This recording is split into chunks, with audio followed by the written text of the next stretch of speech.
À Cannes, au MIPIM 2023, nous sommes sur le plateau de BITV avec Mady Mokrane, qui est Head of Investment Strategy and Research chez Patritia.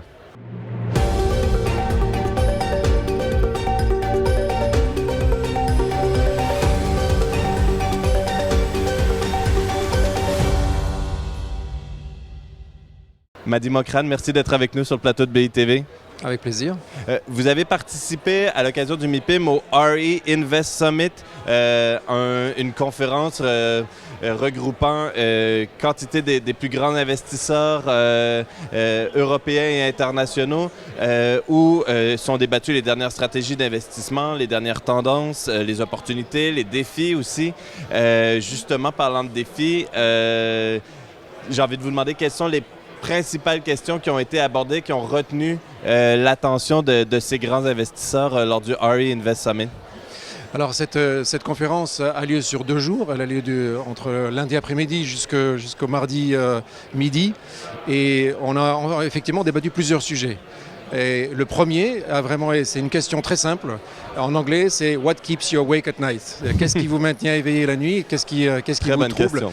Et en réalité, on s'est aperçu que ça dépendait vraiment de l'origine des investisseurs. Et c'est vrai que, comme vous l'avez dit, ce sont des investisseurs internationaux. Et selon qu'on vient du Canada, des États-Unis, d'Australie, du Japon, de la Corée ou d'un pays européen, les préoccupations sont différentes. Mais il y a quand même quelques points communs. Un dénominateur commun qui est quelle est la valorisation des actifs aujourd'hui immobiliers en raison d'un certain nombre de facteurs qui se conjuguent à créer beaucoup d'incertitudes dans le monde. Et évidemment, juste avant le MIPIM, il y a eu l'effondrement de 3 banques aux États-Unis. Et ça a vraiment aussi été un sujet qui a maintenu le débat actif. Mais ce n'était pas le seul sujet. Il y avait d'autres sujets, notamment autour de la décarbonisation des actifs immobiliers. Et un autre sujet qu'on a aussi apporté à la discussion, qui est autour de ce qu'on appelle l'affordability, c'est-à-dire l'accessibilité au logement. Et ça, c'est un thème qui est très cher au cœur de Patritia. C'est ce que j'allais dire. Justement, vous avez aussi parlé d'incertitude. Beaucoup de gens sur notre plateau, dans les allées du MIPIM, depuis déjà plusieurs mois, parlent d'un marché à l'investissement qui est, certains disent grippé, d'autres à l'arrêt, d'autres fortement ralenti. Bref, j'ai envie de vous demander aussi comment, de votre côté, Patritia, vous naviguez ces eaux un peu troubles sur le marché de l'investissement, puis comment vous avez ajusté votre stratégie en conséquence? Je pense qu'il faut revenir, j'allais dire presque 18 mois en arrière.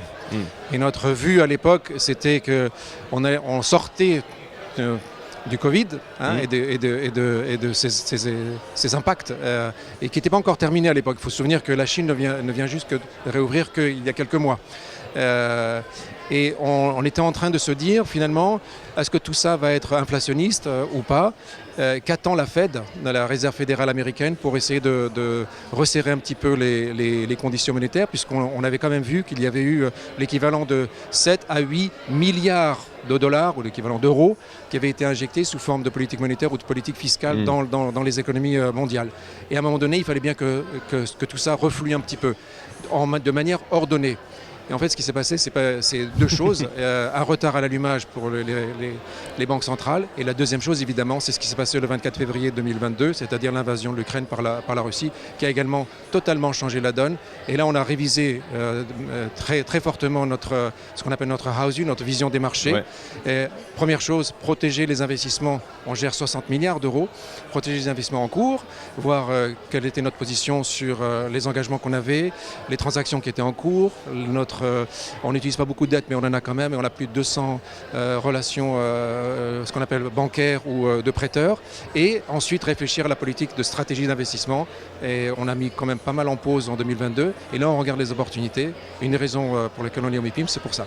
OK. Sachant aussi, vous avez mentionné tout à l'heure que chaque marché, chaque région à travers le globe est peut-être pas affectée de la même façon, puis affectée par les mêmes enjeux. J'ai envie de vous parler aussi de l'international un peu, parce que chez Patritia, au cours de la dernière année, un des faits marquants, ça a été les fusions-acquisitions de Whiteham Capital et Advantage Investment Partners, qui ont considérablement ouvert votre exposition en Amérique et en Asie.